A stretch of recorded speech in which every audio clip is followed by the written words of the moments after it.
Today I'm going to talk about Marvel Cinematic Universe (MCU) is sucking now. For your information, I am a big MCU fan. I would say it's probably one of my two interests. One being the MCU, and two being making YouTube videos. So you could say that it means a lot to me. I just watched Doctor Strange: Multiverse of Madness, and it's been a while since I've cried at the movie theater, and I, without exaggeration, actually cried because it was so bad, and it makes me not want to watch Marvel anymore. Um, this is gonna be a long video of me complaining and me genuinely complaining, and you could say, Brian, big deal, it's a movie series. Well, I care about it, and I've invested a lot of time and money into it, and as a longtime fan, I'm pretty upset. I think the first thing I want to address a lot of times when I make these complaints is that people say those things are comically accurate. It's not like Disney or Kevin Feige is pulling stuff out his butt and trying to please a certain narrative or a certain type of group of people. And always reviews are saying like, oh, why'd you bring in this diversity, blah, blah, blah. And then people combat that by saying that's actually comically accurate. That's not what I'm trying to argue about or complain about. To be frank, I don't really care if it's comically accurate. Most people, including myself, have learned about Marvel through the MCU. People are not comic book fans that are going crazy on MCU Reddit or people that are watching movies. I have never really picked up a Marvel comic before or even after the MCU came out. I think you would be lying if you were, unless you were one of the select few that actually care and collect these comics. You like the MCU because you watched MCU and you liked Robert Downey Jr., you liked Thor, you liked Guardians of the Galaxy, things that the MCU brought to you, not because you were always fans of these things. So comically accurate is beyond the question in this argument. One of the things that the MCU did really well, that no movie series that has ever done, period, in my opinion, is bring together a entire selection of movies and have it interlock in one single overarching frame that we call the Infinity Saga. That is the strength of the MCU. You feel a thrill when you see someone that you saw in one movie and another movie, and there's crossovers between two characters that you like separately, and now they're talking to each other. It's kind of like the excitement that you get when you're a fanboy, if you're a BTS fan and you see BTS meeting Billie Eilish for the first time and you're fans of both. We like superhero crossovers. We like famous people crossovers. We, in fact, even like, most of us, when people that we know separately come together. That's a human emotion, a raw human emotion that people like in general. Marvel MCU did that very well and completed that story within the Infinity Saga, and people loved it. People are now complaining about the fact that there's not much crossover between any of the series, any of the movies, and they're doing this multiverse approach, which to me seems like almost an excuse for this not to connect. Of course, only Daddy Kevin Feige knows, and I'm sure there's some kind of connect, and you've seen Shang-Chi at the end connect with Hulk, and little mentions here and there.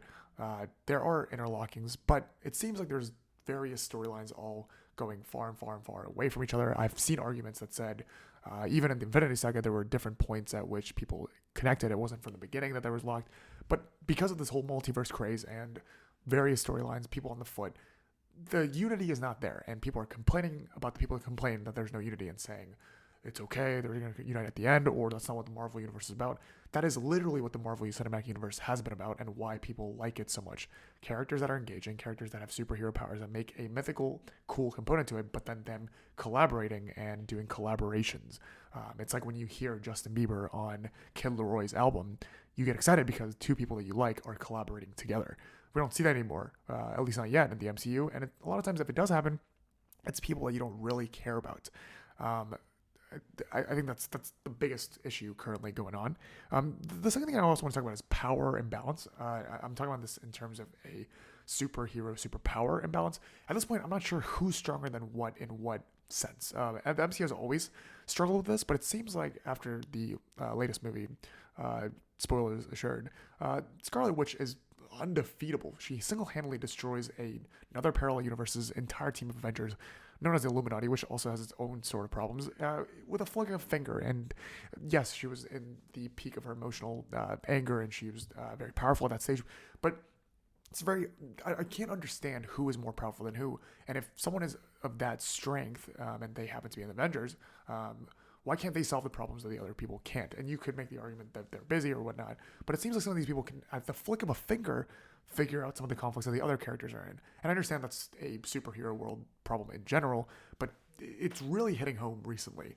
One thing that I also saw that really bothered me is in Spider-Man No Way Home.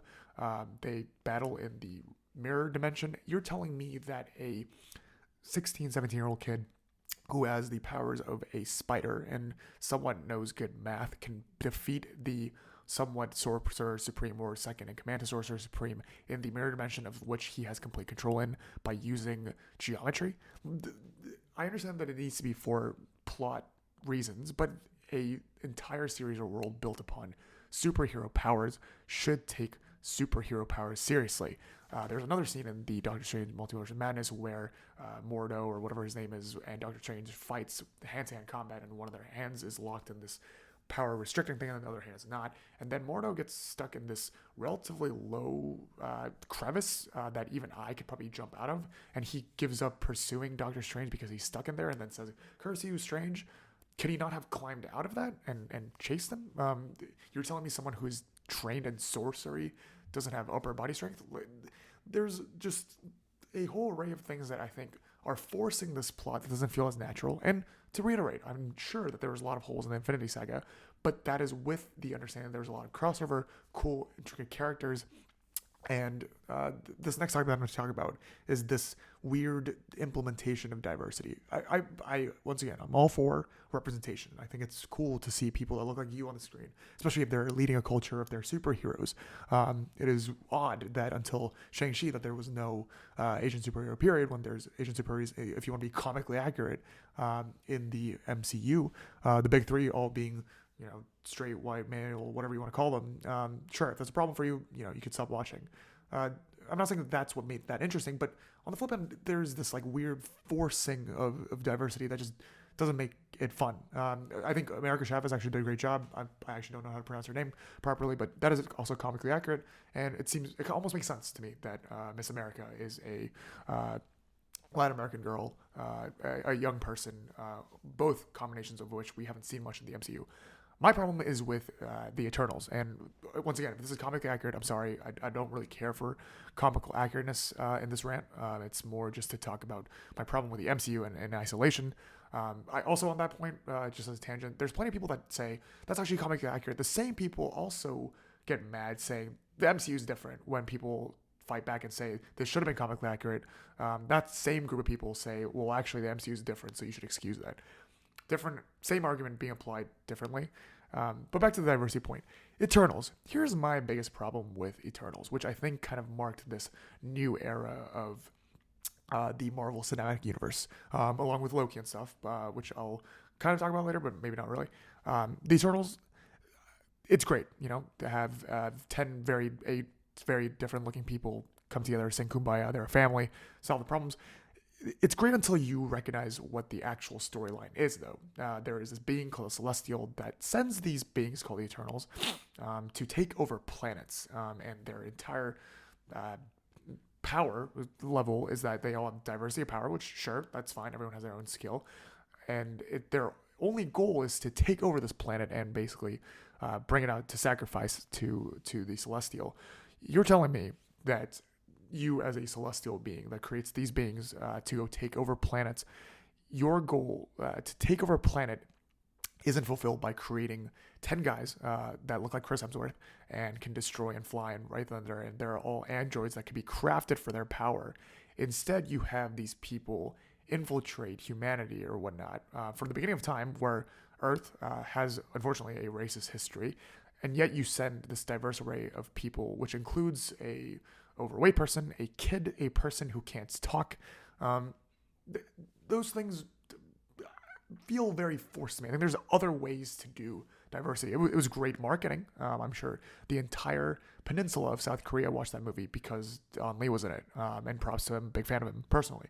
But all in all, I think there's this burning desire to make the MCU a overarching delivery of culture and a pioneer for what the world should be, when I would just like it to be a cool superhero story that unlocks and interlocks, and you see people that you recognize in one movie and another movie and see them collaborate and grow to actually care about these characters rather than just throwing things at the wall and seeing what sticks. In terms of positivity, I think Oscar Isaac's Moon Knight was phenomenal. It's the only character in this new Phase 4 that I actually care about. Once again, I think Miss Chavez's delivery was fine, was great. I think no one else could have done something better. Doctor Strange is someone I cared about. I no longer care about just because now he has a third eye on his forehead, and I have lack of belief in his desire and ability. No one remembers SpiderMan anymore. I don't know how they're going to carry that out. Marvel's doing this weird thing where they're just killing off or lamifying the people that we care about and then trying to glorify the ones that we don't care about to force us to care about them when we don't actually care about them. In conclusion, Kevin Feige, please cast me in the next Shang-Chi. I would love to be part of the MCU. Sorry for kind of off-topic video, but it's something that I'm passionate about. I really want to use this platform to talk about things I care about. I hope the MCU reunites. I hope I'm wrong. I hope Kevin Feige has a grand vision that brings all these things together. As always, thank you guys for watching, and I'll see you guys in the next video. Let's go.